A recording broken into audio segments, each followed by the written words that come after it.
Hello, everybody. Welcome to ECR 2021 Online. We broadcast live on a Saturday morning, and I hope you're having a great conference so far. My name is Matthias Goyen. I'm a radiologist and GE Healthcare's Chief Medical Officer for Europe, the Middle East, and Africa. Approximately 1 in 8 women, this is 13%, will be diagnosed with invasive breast cancer in their lifetime, and 1 in 39 women, that is 3%, will eventually die from breast cancer. In Europe, breast cancer is the most common cancer in women, with an incidence of more than 560,000 cases in 2018. And around 150 women died from breast cancer in the same year.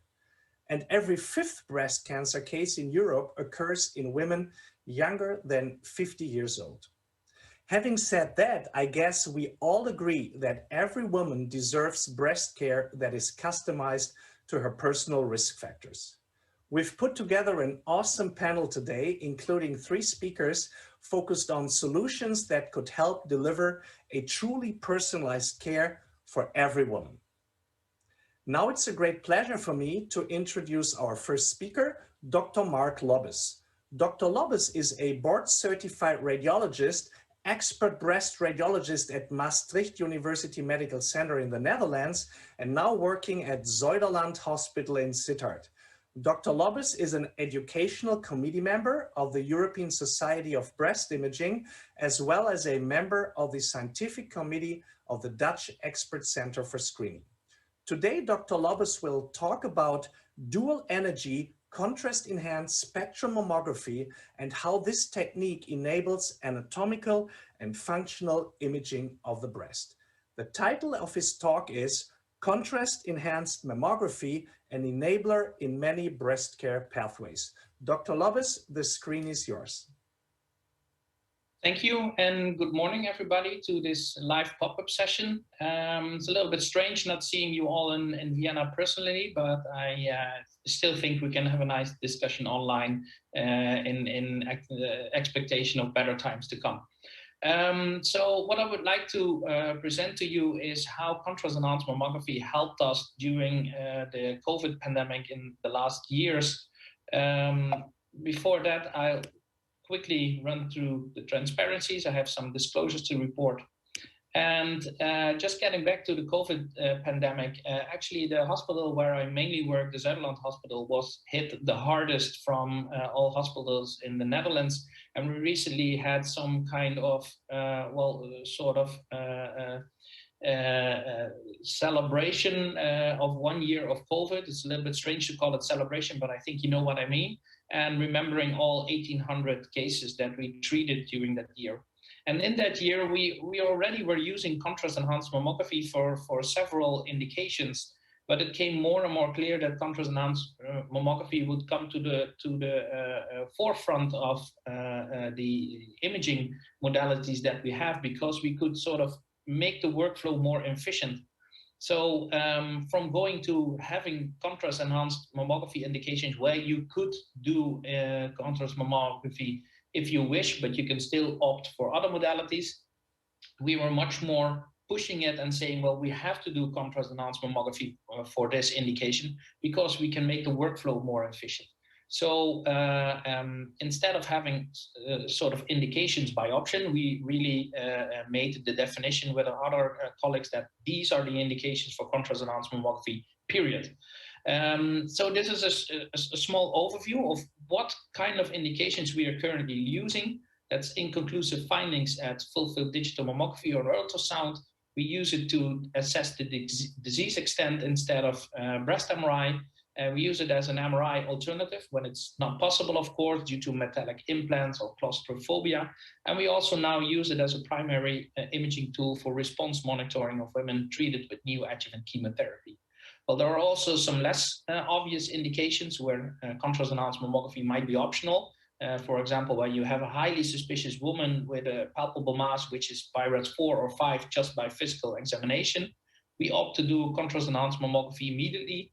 And also when we have a suspicion of breast cancer on other modalities, just like a chest CT, or we discovered metastasis elsewhere.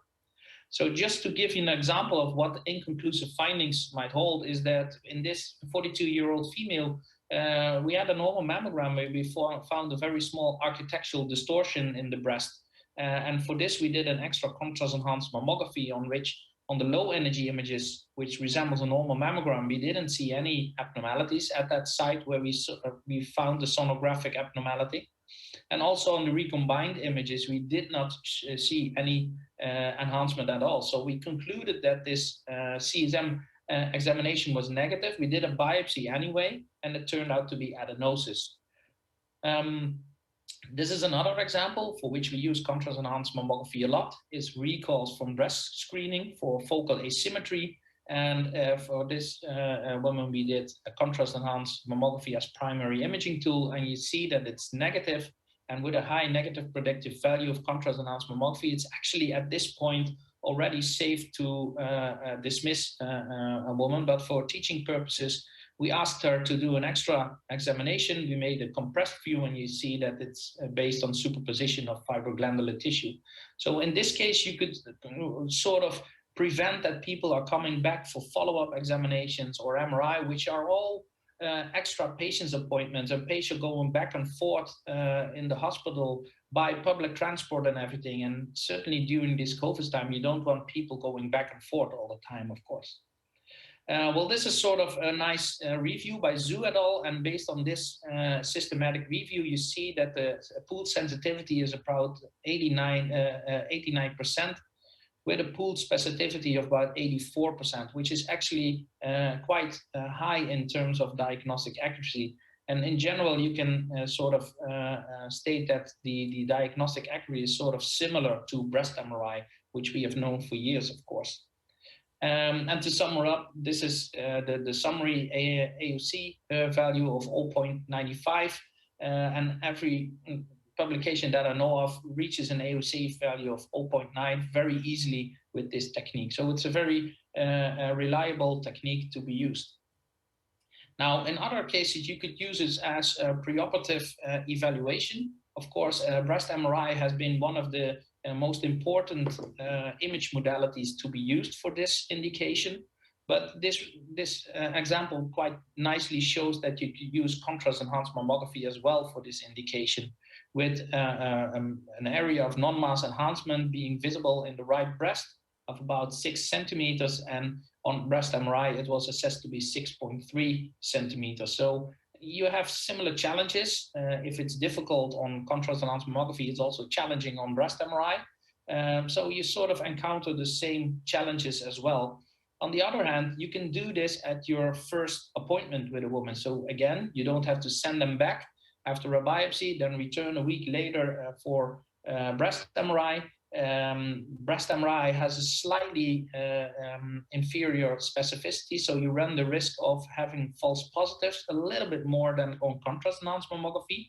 So in other words, you also have a slightly higher chance of doing false positive biopsies, which also need targeted ultrasound and MR-guided biopsies, which are all separate appointments and people going back and forth to the hospital, which you do not prefer in the current pandemic. So in this case, when you have a suspicious abnormality, for example, on a chest CT, we immediately did contrast enhanced mammography, and we could sort of use it as a problem solver. But if there was a case of breast cancer, we could immediately do the preoperative evaluation as well, in combination with a sonographic exam of the axilla, and then, well, sort of you're ready to go. This is also expressed by these blunt outline plots, and when you compare the diameter assessed by contrast enhanced mammography with histopathology on the left in figure A, and the same for breast MRI in figure B, you actually see that the mean line, the continuous line for both image modality is around the level of 0, which means there's hardly any difference between the size estimated with contrast enhanced mammography or MRI versus the size estimated by pathology. And again, which is quite obvious, if the tumor becomes more larger and has more speculations, then it's more challenging to measure it. But that's the same for contrast enhanced mammography as well as for breast MRI. Now, this is a sort of an example. You see here a bilateral breast cancer Quite clearly, it can be seen on the right breast with an irregular mass, which also shows enhancement on the contrast images. But again, we also detected a slightly less visible on mammography tumor in the left breast, which is clearly enhancing on the recombined images, and both cancers were also detected on breast MRI. Now, we also do contrast enhanced mammography for response monitoring. Why do we do that? Because that would mean also separate image appointments. However, we sort of started them doing them in combination with their visit to the medical oncologist, again, to sort of limit the number of traveling movements of each patient. So when they have an appointment at the medical oncologist in the early morning, we try to plan them for their response evaluation. We can immediately see it. It's very easy to read them. And when there's at least stable disease or response to therapy, it's already the decision maker for the oncologist to say, well, I need to continue with the chemotherapy for the rest of the cycles. So, and then these women could be imaged in the morning, and then several hours later, without leaving the hospital, you would already have the images prepared, the report finalized, and they could have their appointment with the medical oncologist. Again, enabling us to sort of limit the number of movements that patients are making. And right now, they are, of course, they are forced by the COVID pandemic, but in the end, we would like to keep it this way because I think it's more patient-friendly to limit the number of appointments. And just to show you an example, here on the left, you see a pre-treatment contrast-enhanced mammography image, and you can see actually quite nicely the marker placed at the side of the tumor, and you see the tumor decreasing in volume and enhancement. Breast MRI is sort of equal to contrast-enhanced mammography, but for the sake of time, I will go through that a little bit quicker. As I already said, breast MRI has a slightly inferior specificity. And I think there are many pros and cons for both contrast-enhanced mammography and breast MRI. Contrast-enhanced mammography is a little bit more easy to do. It's more widely available if you have the machines. It's a little bit more preferred by patients, has a low learning curve. And on the other hand, breast MRI is more high-tech. So you have multi-parametric sequences. You don't have any radiation that you use. So it's sort of a balance which you want to choose, but both are fine, I think.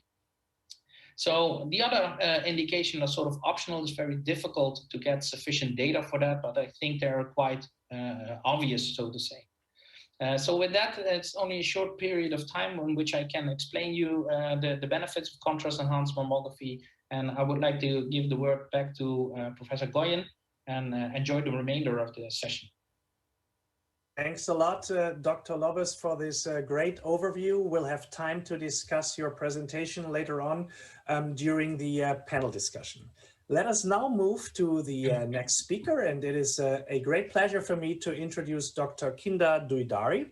Dr. Douaidari is an interventional breast radiologist with international experience of more than 15 years in breast cancer early detection, and she is currently the director of the breast clinic at the American Hospital in Dubai. The COVID-19 pandemic has created a massive backlog of cases, and diagnostic accuracy has never been so vital. So probably the timing for an algorithm that you will be hearing about in a minute couldn't be better. Dr. Douaidari will talk about ultrasound of the breast using KIOS, which is an AI-based quantitative risk assessment tool that aligns to a BI-RADS category. So, Dr. Douaidari, we are really looking forward to your presentation entitled AI in Breast Ultrasound, a Tool or a Challenge. Please, go ahead.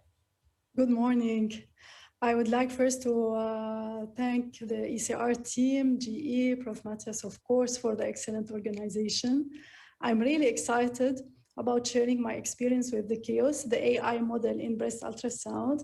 And I truly believe that these AI models will be the bread and butter of radiology in the near future, actually. So AI, as you may all know, it's a kind of combination of big data with fast interactive processing and intelligent artificial intelligence. The early AI, we are used to it. This is the CAD. We all use the CAD at one point.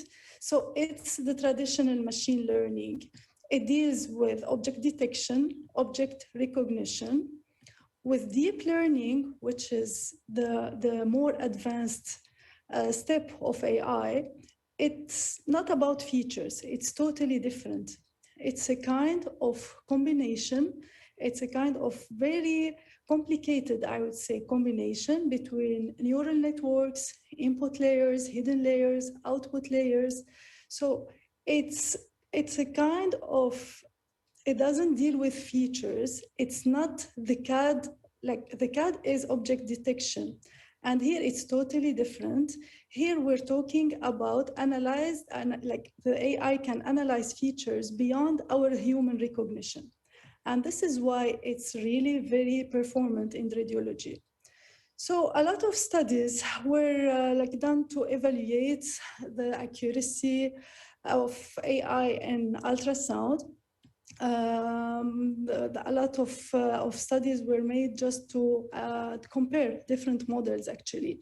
So there are only two FDA-approved models, the 3D ultrasound and the KIOS, which is the B-mode-based AI model. This is the one that we're going to talk about now.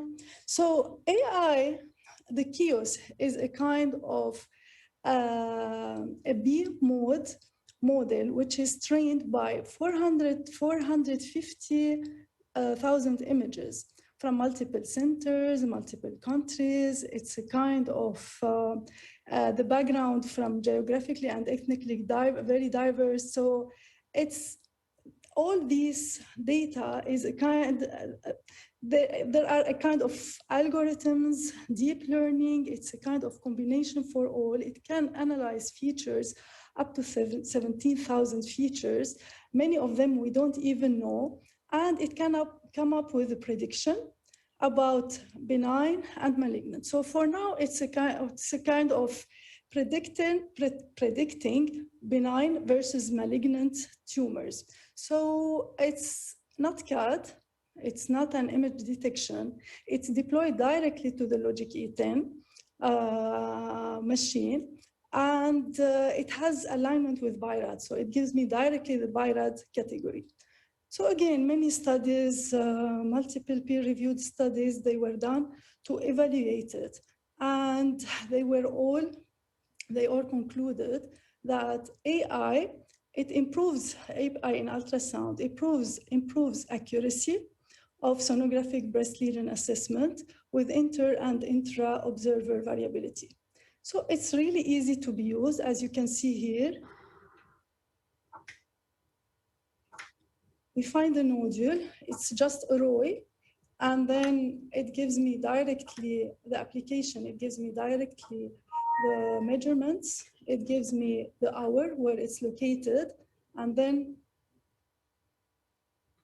as you can see here, it's the prediction, and it's a BI-RAD prediction with BI-RAD category. So I will show you some images so you can understand how it works. For example, this one, this was a male with the left breast nodule, very suspicious. KIOS gave malignant as well, and of course it was an invasive ductal cancer. This is a lymph node, axillary lymph node, the same male, and it's of course very suspicious for metastatic node. For KIOS, it was malignant as well, and of course it was a metastatic node. This is a nodule, it's lobulated, it looks like fibroepithelial lesion. So for me, I wanted to do the biopsy just to know how to deal with it. For KIOS, it was most probably benign by RAS3. So biopsy gave cellular fibroadenoma. This was another nodule. For me, it looked too round, actually. So I wanted to do the biopsy for confirmation. For KIOS, it was suspicious. Actually, this was a fibroadenoma, a simple fibroadenoma.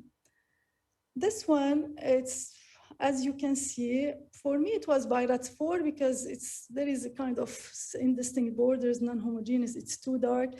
So for KIOS as well, it was suspicious. And this turned out to be a medullary cancer, a triple negative cancer. And as you know, this is one of the reasons of a lot of false negatives in breast imaging.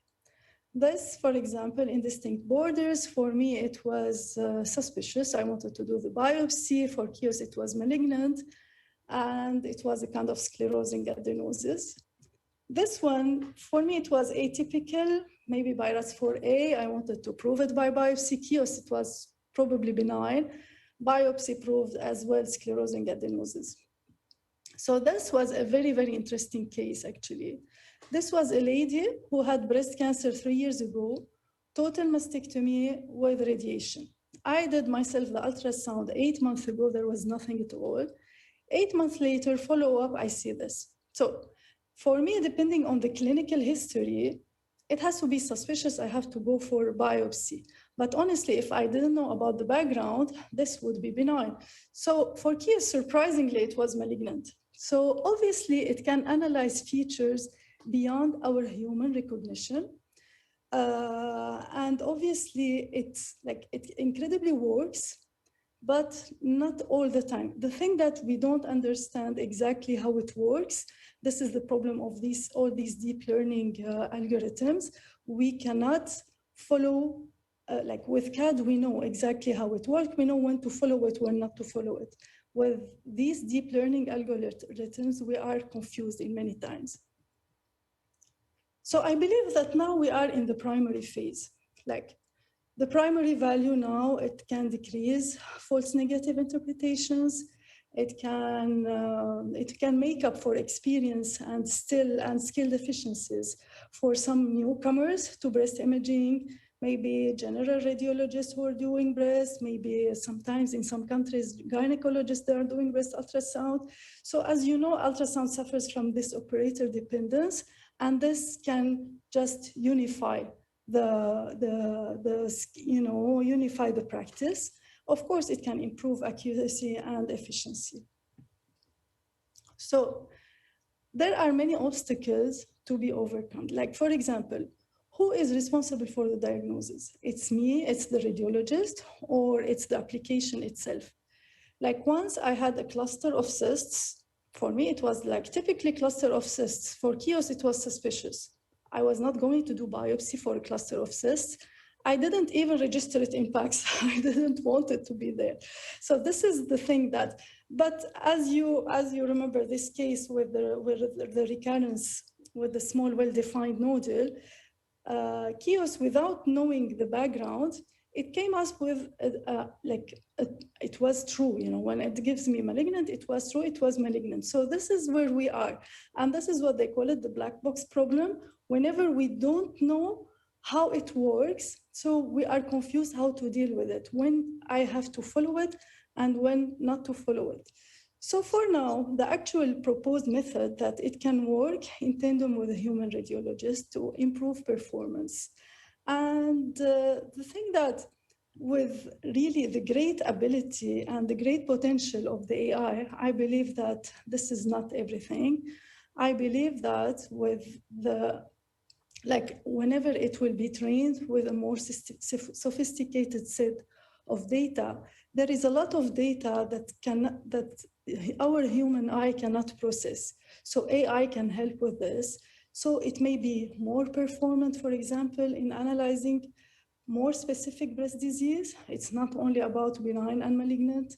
For example, inflammatory breast masses, these fibroadenosis, sclerosing adenosis, maybe fibroadenomas versus cellular, a lot of kind of specific applications that may AI help with. As well, it can help with these virus 3 and 4 lesions. It's not like only 4 and 5. It can help us like more, having more efficient. It can be more efficient in analyzing these kind of nodules. As well, it may be also, it can maybe predict tumor mode metastasis. For example, it can maybe predict tumor response in patients. If they come as well with an algorithm that can say, okay, we can compare exams, this will save a lot of time for us. And now it's only a B mode. So if it can be combined with the Doppler, with the elastography, or even with other modalities, this would be great. So I believe that if we combine the ability of the machine with the ability of the human radiologist, we can take the ability of disease or tumor recognition to the next level. And by the end, I don't believe at all that AI will replace us radiologists. This is hard. Everybody's talking about that now. But I truly believe that radiologists who use AI will replace radiologists who don't use AI. So we have to start, we have to be involved. Thank you. Thank you very much. I especially love your last statements, being a radiologist myself, and thank you for this impressive presentation. What I really appreciate is you discussing critically what is the probably potential of AI here in this regard to really augment the work of the breast radiologist, but also talking about the challenges that need to be solved in the future, like the trustworthy AI, the black box problem.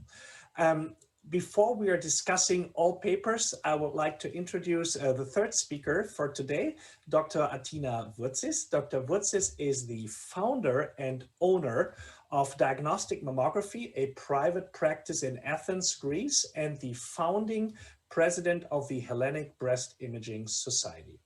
We know that 2D and 3D mammography may miss cancers in dense breasts, potentially delaying diagnosis. The challenge is that dense breast tissue and cancer appear white on a mammogram, which creates kind of a camouflage effect. And that's a dilemma for radiologists whose goal is to find breast cancer as early as possible. In ABUS, on the other hand, dense tissue appears white and cancers as black, right? So Dr. Vourtsis will talk about 3D ABUS as an innovative and non-invasive solution for women with dense breasts. Please, Dr. Vourtsis, the screen is yours. Thank you very much, Professor Gogian. I would like to greet everyone. Good morning. It's true that we have missed each other very much this year again, and let's hope that in 2022 we'll be all in Vienna enjoying the next meeting. These are my disclosures, and ABUS is an innovation in breast ultrasound. GE, you can see here that it houses a reverse curved transducer that is 15.3 centimeters and is automatically adjusted with a high frequency between 6 and 15 megahertz. The scan is done automatically, starting from the inferior part of the breast towards the uppermost, and each acquisition produces 340 images, which then we can see on this slide that for each breast, we obtain three scans. This is the AP, this is the lateral, and this is the medial. And this is important because they overlap to each other in order to cover the denser part of the breast. And the great ability of automated breast ultrasound is that it has the ability to reconstruct the transverse images into multiplanar 3D image data. This is the transverse, the raw data. This is the coronal, the Z-plane, and these are the sagittal, the Y-plane. And the advantages of ABUS over handheld breast ultrasound is the fact that this examination is operator independent. It provides us a large field of view. It produces high reproducibility of images. Now batch reading, double reading, and virtual review of volumetric data is possible. And we also have the integration of CAD systems in ABUS. In this slide, it nicely displays the 3D dimensional breast anatomy elements starting superficially from the skin, the subcutaneous fat, the breast lobules, and the fibroglandular breast tissue. Many prospective studies have been conducted, and all these studies have evaluated the performance of ABUS, which have shown an incremental breast cancer detection of 2.5 cancers. But mostly, more than 90% of these cancers were invasive cancers, and they were node negative.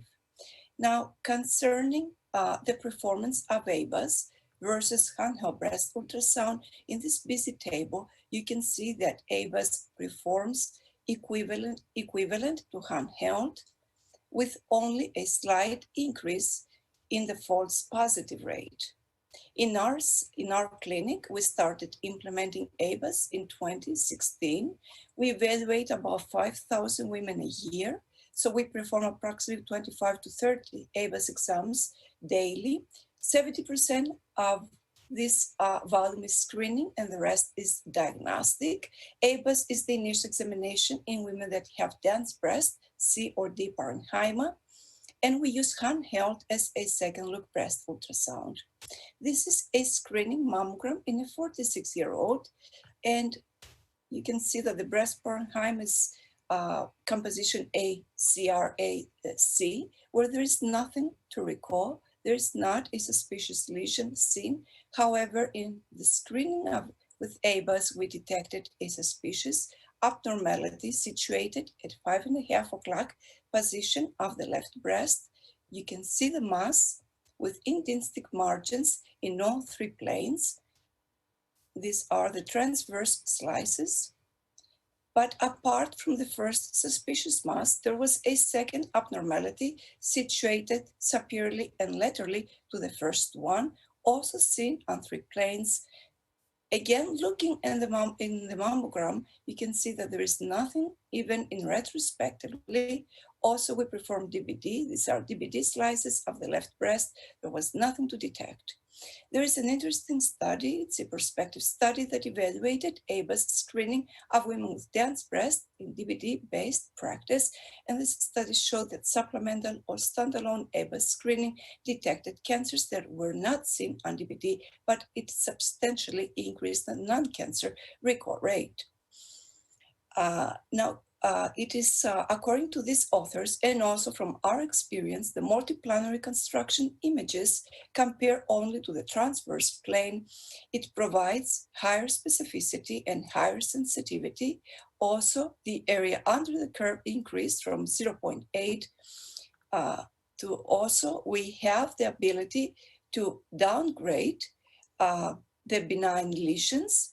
And also there was an improvement of the inter-reader agreement. You can see on this sagittal, these are the transverse and this is the coronal plane of a patient with multiple cysts, where on the sagittal plane, we're able to see the superior and the inferior margin, on the transverse, the anterior and the posterior, whereas on the coronal plane, all of the margins, the superior, the inferior, the medial and lateral are very well displayed. Now, we were able, from our experience, to detect better architectural distortions on the coronal plane. This corresponds to an invasive lobular cancer, node negative, that was hardly seen, even in retrospect, on the transverse plane. Also, some tumor masses are best visualized on the transverse, where they're less seen on the coronal plane. And this is why the multiplanar review of cases and is very, very important. Also on the sagittal plane, from our experience, the margins of the lesion was more clearer, more attenuated compared to the transverse plane. The interpretation varies according to different studies from 3 to 9 minutes, and there's some strategies which are important in order to implement successfully ABAS. First, there must be close collaboration between patient, also radiologist, as well as technologist. Our technologist is important to obtain appropriate positioning, to apply meticulous use of lotion, to have complete coverage of the breast, to adjust the depth appropriately, and also to apply adequate compression. Training and education is very important for both radiologists and technologists. And according to our LEO, you can see that the recall rate decreased significantly between August to October, between 3 months of implementing ABAS examinations, and also senior radiologists needed less time compared to junior radiologists for interpretation of ABAS examination. Also, CAD now for ABAS is reality. QView CAD can be implemented in ABAS. It is based on proprietary algorithms that uses deep learning and machine learning. It has the possibility to highlight suspicious areas that are larger than 5 millimeters. According to a study that was published in Radiology, that evaluated more than 1,500 ABAS examinations. It evaluated the performance between early and advanced readers. CAT showed 2 upright malignancies for beginning readers, whereas for experienced readers, CAT allowed for benign lesions to be downloaded instead of biopsy for follow-up recommendation. Now, for both readers, advanced and early readers, did show a significant 30% reduction of the interpretation time. So this is another important issue. In this table, we can see the performance of ABAS versus handheld, and also in relation to the rest of the imaging modalities, where ABAS shows global visualization, provides global visualization of the breast, provides thin tomographic slices, and does not need the use of ionizing radiation, neither contrast media. So the take-home messages is that ABAS detects additional cancers that are mammographically occurred, and more importantly, those are invasive cancers are biologically important for the patient's prognosis. Also that ABAS has similar performance to handheld, and in addition to that, it addresses its limitations. It provides high reproducibility images and multi-planar visualization of the breast. It's important that it is widespread availability. It's also inexpensive, and also that CAT system can provide and improve higher specificity and can improve our workflow. And with this, I would like to thank you all for your attention. Thank you very much. Thanks a lot, Dr. Vourtsis. Really excellent presentation. And we are now moving to the Q&A part of the session. I saw some questions coming in from the audience during your presentations. Before I get to them, let me maybe ask all of you. I mean, these are really challenging times. And how did you and your respective organizations adapt specifically to the backlog of screening patients, you know, that was growing probably, and delayed diagnosis, or even reluctance of patients to come to you because of the pandemic situation? I'm just interested to hear from you. Who would like to start? Dr. Kinder, probably? So for us here, actually, I'm in Dubai. So we had a lockdown in 2020 for 3 months. And this is where we stopped all screenings. But after that, we went back to almost normal situation. So it was not a big, 3 months. So it was fine. It's true that some patients were reluctant. They were afraid to come to the hospital and all these kind of things. But then summertime, we had a peak in screenings. Everybody who missed the screening is coming, like a lot of expats who didn't go back to their countries are coming. So we had really a peak.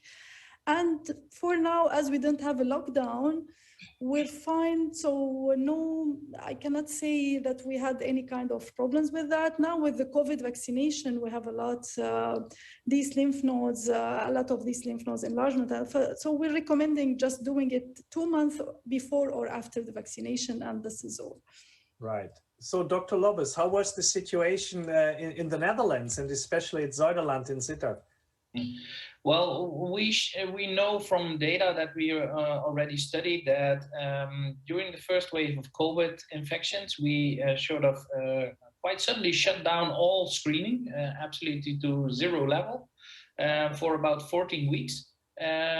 People were, of course, reluctant to come to the hospital, so we saw a decrease in patients just actually coming to their family doctor and to the hospital.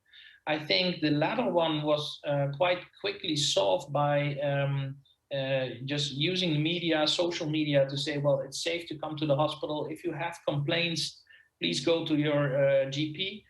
Despite that, we still see a small decrease in cancer cases, but the most obvious decrease in cancer cases was in screening.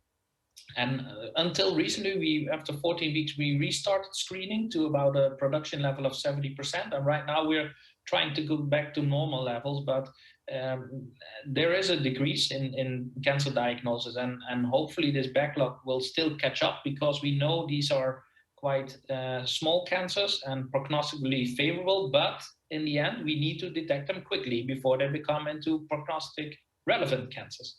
So no harm yet, but we need to get back to normal as quickly as possible. Thank you, Dr. Lobbes. And how about in Greece, Dr. Vourtsis? Well, it was a hectic period for us because during the first wave, all of our screening patients had been postponed. And then when we reopened after a month and a half, we had to reschedule them. So in order to achieve a smooth workflow, we had to work long hours and also during Saturdays. So we worked continuously for at least 2 months. So the whole team was exhausted by July. Also, we had to spread out the appointments in order to keep distancing from one patient to the other. We did inform our patients by sending out a newsletter that we had taken all the measures, so they should not be afraid to come in.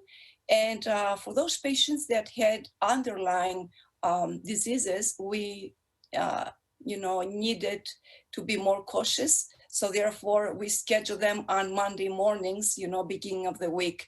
So it was quite difficult, but thank God this is over. That's smart, really. Thank you. And I was just looking at the chat, and Dr. Vourtsis, there's a question for you regarding 3D ABOs. How do you create awareness about breast density among your patients? Tell us a little bit about that. Thank you very much for this question. So at our facility, we look at the individual risk factors for each woman separately. And if she's a candidate and she has a breast tissue of C or D parenchyma, then we advise her about the impact of supplemental screening. This is one way. Another way is through promoting breast awareness through the media, television, and different societies related to breast cancer. I'm also in European level. I've been working closely with the DBI leadership from the States, where I have the honor to serve as a European liaison. So we do try, our mission is to promote breast awareness in women with dense breast tissue.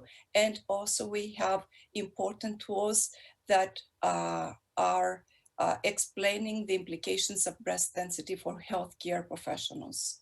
So these are the approaches. Thank you very much. I was again looking at the chat, and Dr. Douaidari, I mean, could you talk a little bit about the challenge of implementing KIOS in your practice? Any learnings you'd like to share with the audience, or any barriers you had to overcome? I mean, you already mentioned a couple of points during your presentation.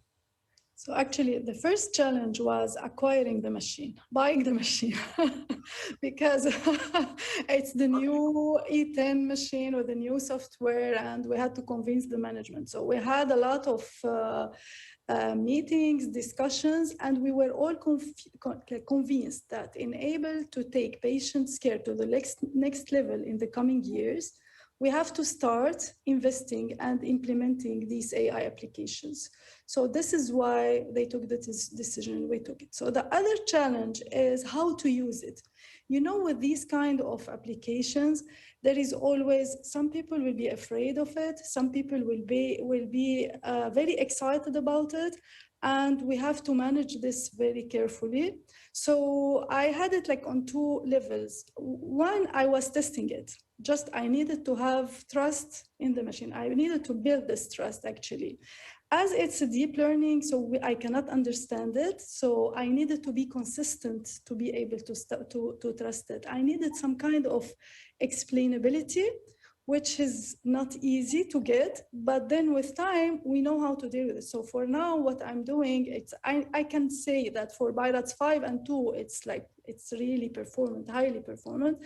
And I use it as a kind of outweighing force. If you say, whenever I have these BI-RAD 3, I'm not sure, shall I go for follow-up? Shall I go for biopsy? So let me ask the KIOS, and it will give me, it will push me here and there. So it's really interesting, but I still believe that this is the primary phase, and it will be far more performant in the future. Right. Thank you very much. So it increases the confidence of diagnosis, but in the end, and again, something very important for people who are just starting breast imaging, or for general radiologists who are doing breast imaging, this will be very, very helpful, because they can be sure that they are not missing cancers. You know, it's like the predictive value, the negative, it's a kind of help for people who are not very performant. Even for us, it's just sometimes it's surprising. So this is why we can avoid unnecessary biopsies. We can go for biopsies that we didn't think that we will go, you know. So it's very interesting, actually. It's a very interesting application. So that's really exciting. Thanks a lot. And you know, again, going through the chat, Dr. Vourtsis, how do you see the future of breast cancer screening, particularly in Greece, where there are ongoing discussions on defining the breast cancer screening program? If you could just elaborate a little bit on that. Yes, so unfortunately, currently, we do not have as yet a national screening program in Greece. So my wish is that things will change, and in the near future, a national screening program will be implemented. Also, on the other hand, I'm hoping that physicians will continue to embrace personalized breast screening, because also is very important, and mammography alone in women with dense breast is not enough. Right. And Dr. Lobbes, I was looking at you because I know you are part of a screening program that is often used as a reference even in the EU in terms of performance and organization. What is your opinion on that? As a sort of a general statement, I think every country should try to organize a centrally organized breast cancer screening program. I'm very fortunate to be associated with the Dutch cancer program, because I think it's acquired over the years a very high level of commitment and accuracy. But at least every country should have some kind of centrally organized breast cancer, because it really reduces the mortality. And right now in the Netherlands, we're sort of looking at screening 2.0, because we more and more realize that the current screening strategy, as we use it, the reading strategy, is the one size fits all, is not sufficient anymore. We have these lovely technologies in AI and risk profiling that we can get more out of it as well. Right. Thank you. So according to you, what are the most promising areas then for making the diagnosis of breast cancer more efficient, Dr. Lobbes? Well, I think we're always talking about detecting breast cancer. So what we're actually talking about is sensitivity. And when I try to teach residents, I ask them the question, how do I, in a batch of screening patients, detect all cancers? It's to recall everybody, but my specificity will be horrible. So I think detecting breast cancers always goes hand in hand with creating false positives, which occur, which is just normal life. But so again, we need to detect a large number of cancers, but we need to reduce the number of false positives. And I think in that area, there's room for education, artificial intelligence, things like that, risk profiling, density information. Those are all it's going to a next level, because usually we did a mammogram and we looked at it and you had breast cancer or not. But right now you have a mammogram and computers can aid us. Well, what's the inherent risk profile of this patient? What's the density? What's the probability of somebody had a cancer? So we can really take it to the next level with all kinds of parameters, to be honest. Right. So Dr. Douaidari, what's your take on this? I mean, what's the most promising area for making the diagnosis of breast cancer or making it more efficient? What do you think? So I would like to go back to AI here, because we radiologists are really overwhelmed. A lot of images, a lot of information, so we're just we're tired of this. So if AI can help with the repetitive tasks, for example, if it helps, for example, in screening, if it can do this kind of triage for BI-RADS 1 and 2 mammograms, and then we take care of the other 3, 4, 5, this would be great.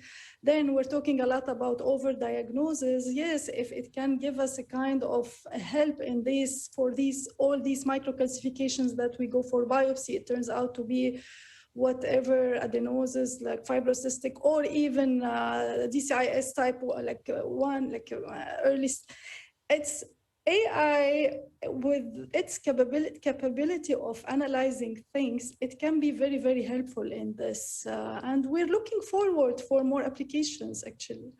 Right, and you mentioned the role of AI, and now I'm looking to the two other panelists. What is the role of AI, and already probably in the diagnostic pathway, and how do you see the future? I don't know, Dr. Lobbes or Dr. Vourtsis? Well, AI in practice turns out to be quite challenging. I see my colleagues in other parts of the country already using AI a lot. Which is very good, I think. I liked the presentation of Dr. Douaidari, also in which he is critical about who's to blame when the AI tool is wrong, which is sort of the same question. If an automated car makes an accident, who's to blame? The car producer or the driver or anything? And I think the first step in AI would be to sort of be a decision support in which the radiology would still have the final call.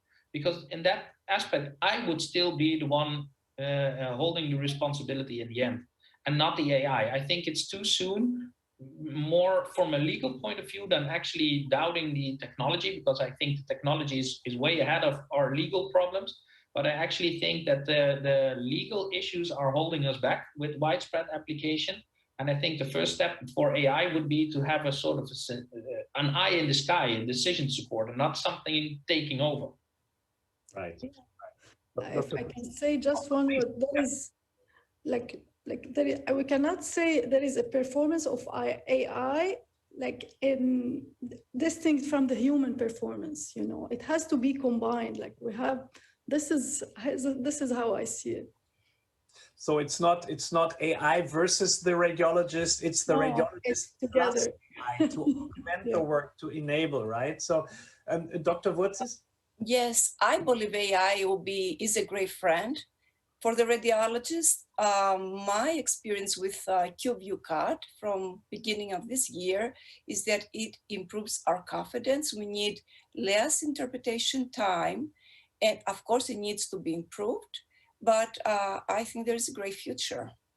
It's a great friend. You say it's an invisible friend that helps you run faster. I think, yes. I mean, I like this sentence that simply empowers you.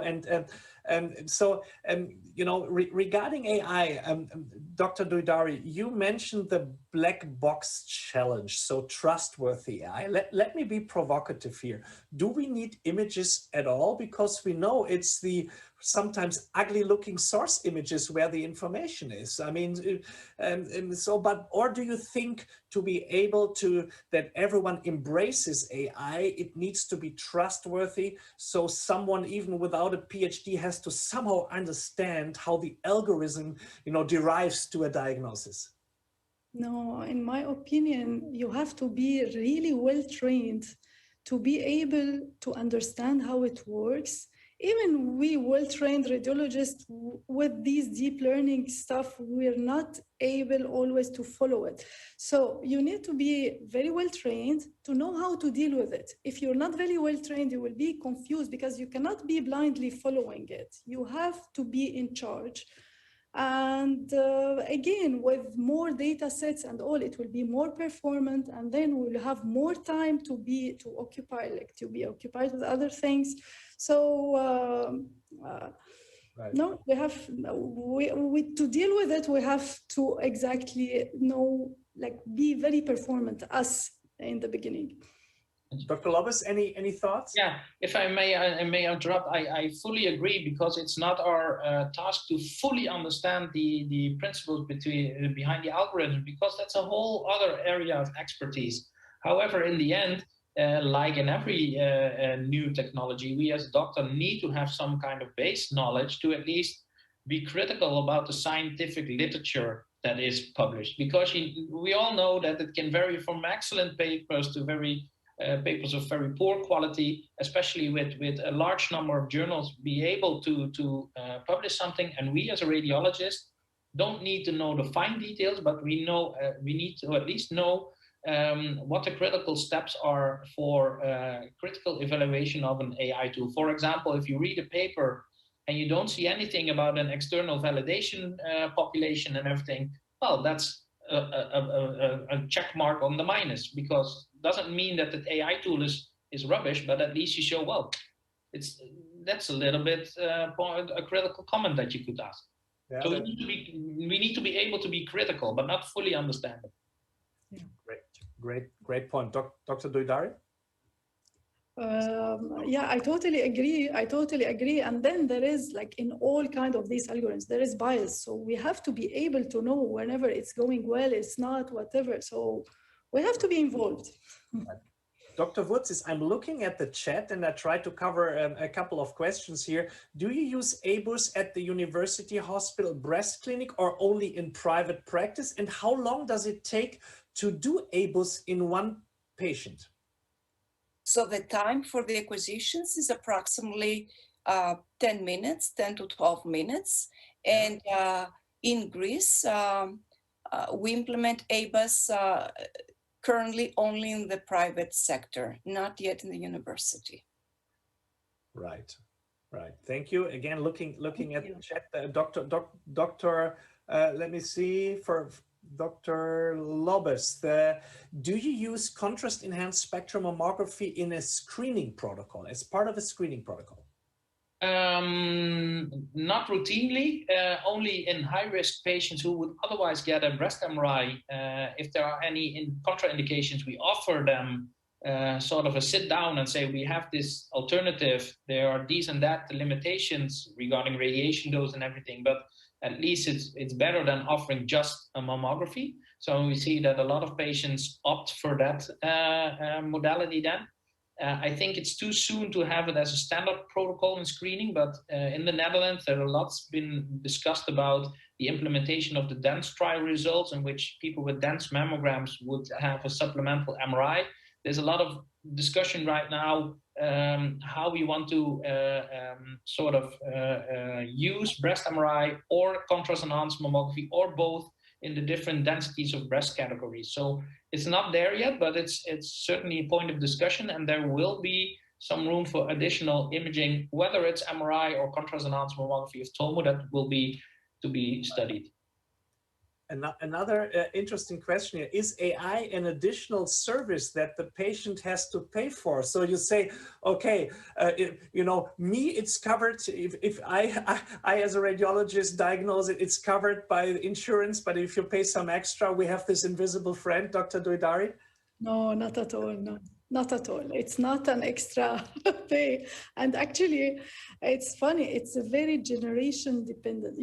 Like if I have a 70-year-old lady and I tell her AI and she will look at me, I don't want this AI, just let me know what you think about it. But then with the new generation, they're very excited about it. So whenever you mention AI, it's like, wow, it's a big issue.